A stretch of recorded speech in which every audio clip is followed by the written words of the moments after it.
But Starmer, of course, will do nothing about it. And his second speech in Parliament as Prime Minister, where he declared his love for the European Court of Human Rights and its convention.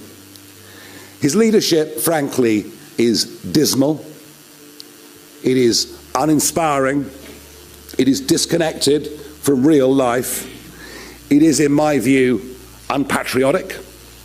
And now, even opinion polling today suggesting that over half the country thinks his leadership, frankly, is. That moment marked Nigel Farage tearing the mask off entirely. He laid it out clearly. Sir Keir Starmer stands behind a foreign court that's blocked deportations, protected offenders, and effectively tied Britain's hands on border control. Farage didn't mince his words. This wasn't leadership. He argued it was submission to external influence. And the public can see it. This went far beyond political criticism. It was a direct dismantling of Starmer's credibility, a rhetorical strike that could echo through his career for years. But what exactly did Farage say next? Let's break it down. Would you like me to make this slightly more dramatic and impactful for narration while keeping the journalist tone? That works well for political YouTube videos. But today I wanted to talk a bit more, really, about the Labour Party. Now, they, of course, right now are absolutely terrified of reform. And if you think the Conservatives had a bad day on May the 1st, arguably, Labour did even worse. We completely wiped them out in County Durham, in many other parts of the East Midlands and elsewhere.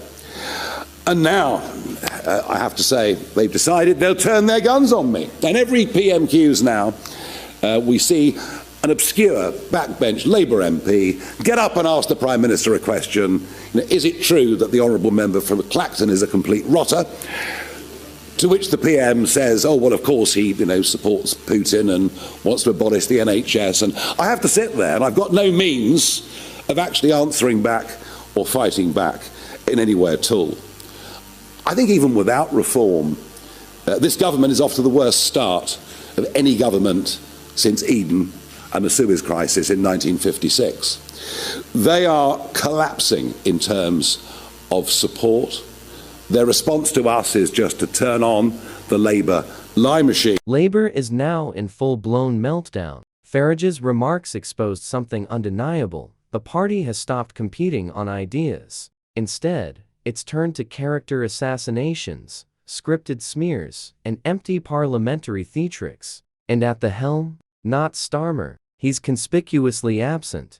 Instead, he dispatches anonymous backbenchers to deliver pre-written jabs safely shielded by parliamentary privilege, knowing Farage can't respond from the gallery. That's not leadership. It's calculated cowardice. Let's be clear. Labour was crushed in County Durham and across much of the East Midlands heartlands they once considered untouchable. Reform didn't just make inroads. They tore straight through the red wall. And Starmer knows it. Yet rather than confront the political reality, Labour's chosen to double down on PR spin and personal attacks. Why? Because they simply have no strategy for dealing with a movement built on working-class frustration. This isn't moral conviction, it's fear, dressed up as virtue. Labour isn't lashing out because Farage is wrong. They're lashing out because, right now, he's winning. And I think today, perhaps it's just a little opportunity for me perhaps to answer some of that. Reform really are now the party of working people. One of the arguments I made in the run-up to May the 1st was that many of our voters are people with alarms that go off at 5 o'clock in the morning. They go off to work. They work damned hard. Whether they're working for companies, whether they're trade union members, whether they run their own businesses or act as sole traders. They're the people that are voting for us. And the great divide that is opening up in British society is between those that get up and go to work, pay an ever-increasing tax burden, feel ever more hampered by government at every level, and their next-door neighbours who choose to do nothing, but actually have a very similar standard of living. That is becoming increasingly a massive problem in this. This strikes at the heart of an issue most politicians dare not touch. Farage lays it out bluntly. Britain is fast becoming a two-tier society not divided by wealth, but by work ethic. On one side stand the people who keep this country running, the early risers behind the wheels of lorries, the shopkeepers, the factory hands, the tradesmen who fix what's broken. They are the backbone of Britain. On the other side are those who've become comfortable in a culture of dependency, individuals propped up by a system that rewards inactivity just as readily as hard work. And labor? They've clearly chosen which side they're on, because it's easier to buy loyalty with handouts than to earn trust through conviction and vision. This is the moral collapse of Starmer's Labour, a party that once championed the dignity of work, but now trades it for political convenience. Reform supporters aren't just conservatives in disguise. Many are disillusioned former Labour voters who've finally seen through the FOD. They know the party that once defended the working class now treats them like a political inconvenience. Labour's silence on this widening divide speaks volumes. They can't confront it because doing so would mean admitting their voter base now includes those who give the least yet demand the most. That isn't compassion. It's decay, and Britain is beginning to notice. Country. But I also think that Labour have a problem with their personalities. The Chancellor of the Exchequer, Rachel Reeves, I don't think I've ever seen anybody so hopelessly out of their depth at any point in my professional or political career. And the idea that we were going to get this 10-year Bank of England economist, and of course she was dubbed by my colleague Lee Anderson as Rachel from accounts, which actually wasn't accurate, because it's Rachel from complaints. She is doing the most awful job, and what she and the Prime Minister have done is to spread doom and gloom and despondency. Economics works on confidence. This lot haven't managed to instill any.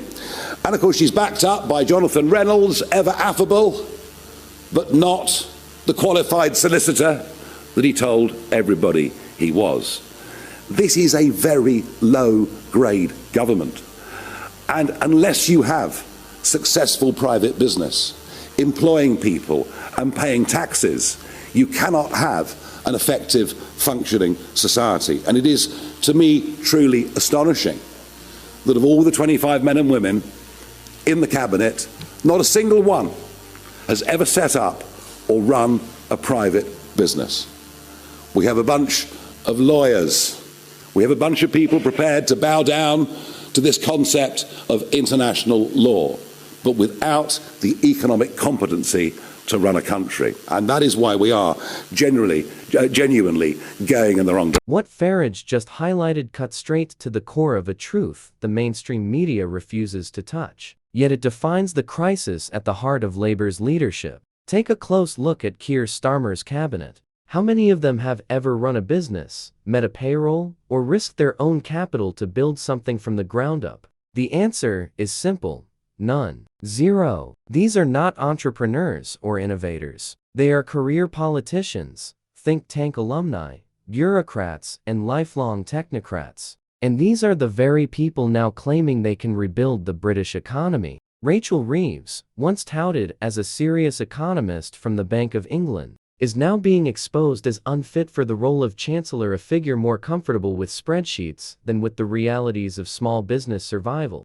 Then there's Jonathan Reynolds, facing accusations of exaggerating his professional record, a scandal that raises deeper questions about credibility inside Labour's economic team. But beyond the headlines lies a more troubling pattern. Not one of these individuals has ever faced real financial risk. They've never had to choose between paying staff or keeping the lights on. They've made their careers gambling with other people's futures, never their own. And that's the heart of Britain's problem. Economic growth doesn't come from bureaucratic reports or polished white papers. It comes from people who understand the grind of the real economy. Those who've built, risked, lost, and rebuilt again. In Starmer's Labour, those people are nowhere to be found. We are watching the de-industrialisation of Britain. Yes, of course, there are some jobs being created in wind and solar.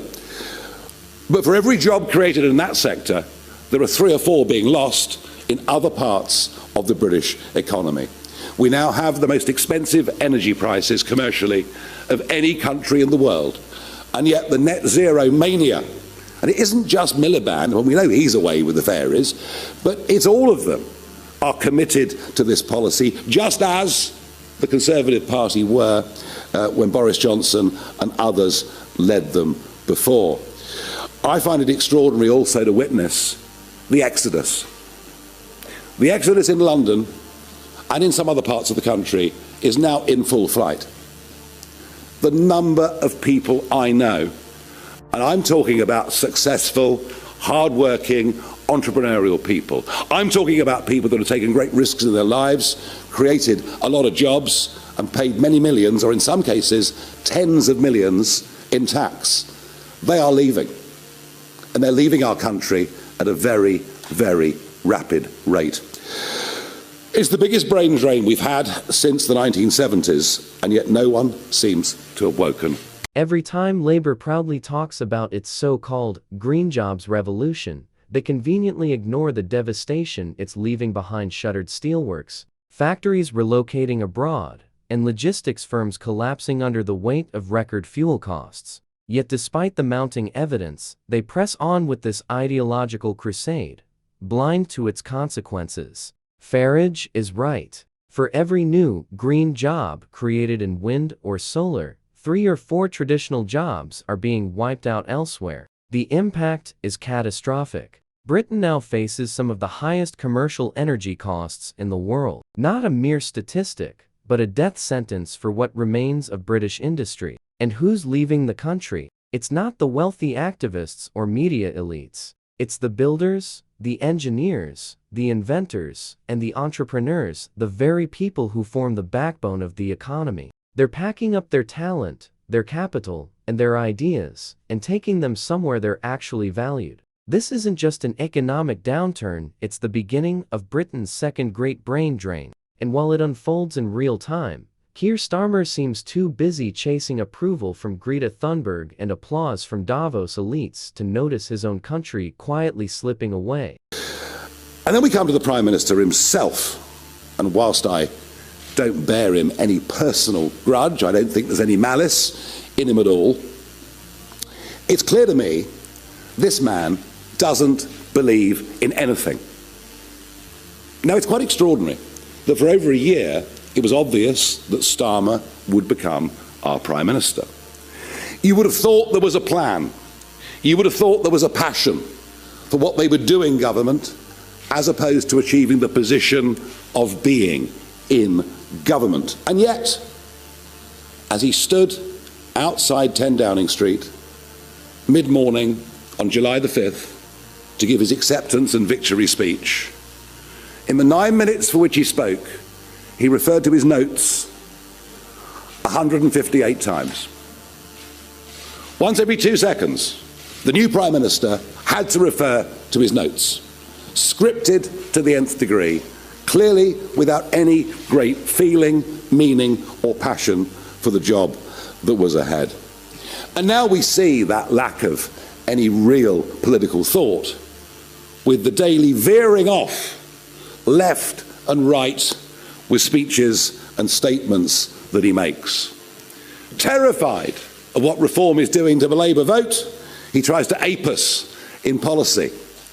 The problem is, when he does, nobody actually believes him, given his own record. This isn't nitpicking, it's a psychological X-ray of Keir Starmer's leadership. Picture the moment, his biggest day in politics, standing outside number 10, the nation watching, victory, speech in hand. And yet, in just 9 minutes, he looked down at his notes 158 times. You don't do that if you're speaking from conviction. You do that when there's nothing inside, no belief, no authenticity, no passion. This is what a hollow Prime Minister looks like. A man who doesn't lead from principle, but from a script. Someone guided not by purpose, but by polling, obsessed with optics, terrified of mistakes, and emotionally detached from the very people he's meant to represent. And here's the truth.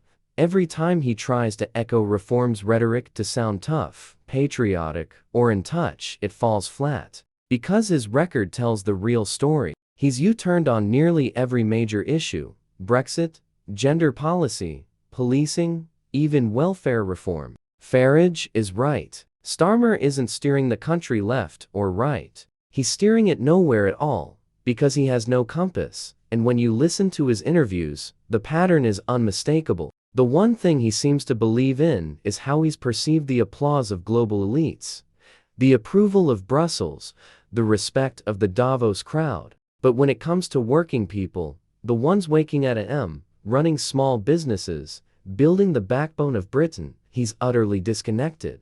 This isn't just a leadership flaw, it's a credibility crisis. A prime minister who may occupy number 10, but doesn't truly stand for anything.